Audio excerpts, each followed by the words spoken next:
오늘 아침 신문 시작합니다.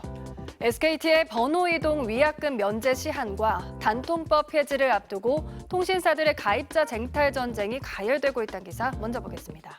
중앙일보입니다. SKT 위약금 면제가 시작된 지난 5일부터 12일까지 12만 4천여 명이 SKT를 떠났는데요.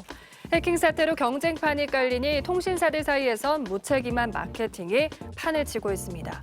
번호 이동 시 최대 200만 원까지 지원한다거나 현금 최대 100만 원에 TV, 에어컨 등을 증정한다는 매장도 있는데요.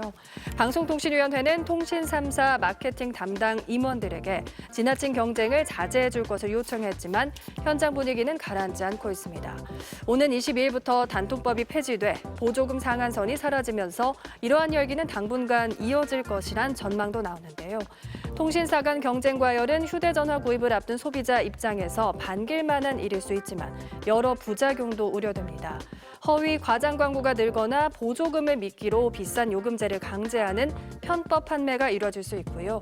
또 마케팅비가 과도하게 투입돼 가격 인상과 서비스 품질 저하로 번질 수 있다고 신문은 지적했습니다. 다음은 조선일보입니다.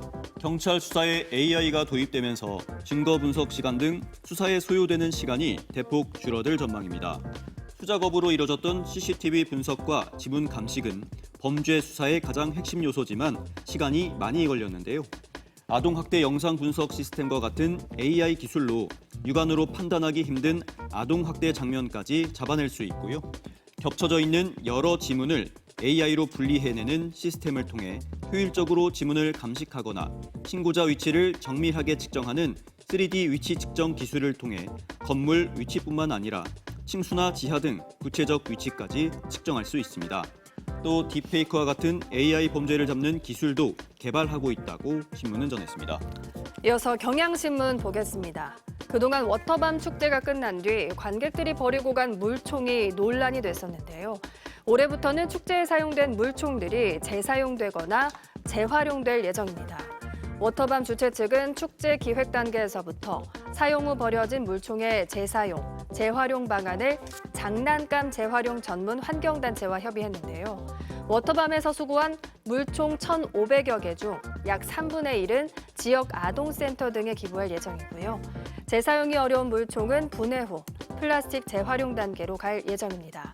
하지만 축제 참여자들에게 물총을 마음 편히 일회용으로 버리도록 유도한 측면도 있어 물총을 일회용으로 사용하는 걸 피하는 게 우선이라는 지적도 나오는데요.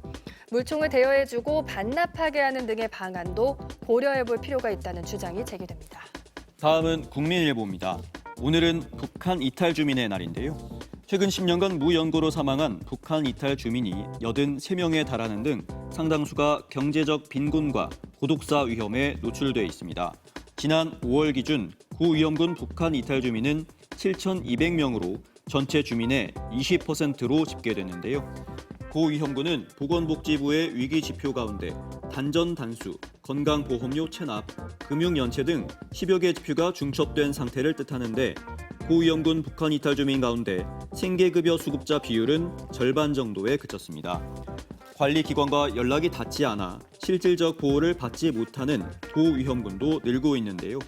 의료비 비급여 감면 확대나 밑반찬 지원 같은 생활 밀착형 복지를 보완해야 한다는 지적이 나옵니다. 끝으로 지역신문 기사 살펴보겠습니다. 강원일보입니다. 피서객들이 버리고 간 쓰레기로 강원 원주 지역 계곡, 저수지 등이 몸살을 앓고 있다는 기사입니다. 원주의 유명 캠핑 및 물놀이 명소인 원주 불온면 흥오리, 섬광교에는 라면 봉지와 상자 등이 쌓여 악취를 풍기고 있고요. 흥오리 두꺼비 오토 캠핑장은 2017년 문을 닫았는데도 불구하고 차단선을 넘고 캠핑과 차박을 즐기는 방문객들로 인해 쓰레기가 쌓이고 있습니다. 야영 취사 금지 구역으로 지정되지 않은 경우 캠핑이 가능하다 보니 매년 여름철마다 저수지와 하천, 계곡 인근에는 쓰레기 문제가 되풀이되는데요. 시에서 매번 단속과 계도에 나서고 있고 지역 주민들이 정화 활동을 하고 있지만 무엇보다 성숙한 시민의식이 필요하다고 신문은 전했습니다. 지금까지 오늘 아침 신문이었습니다.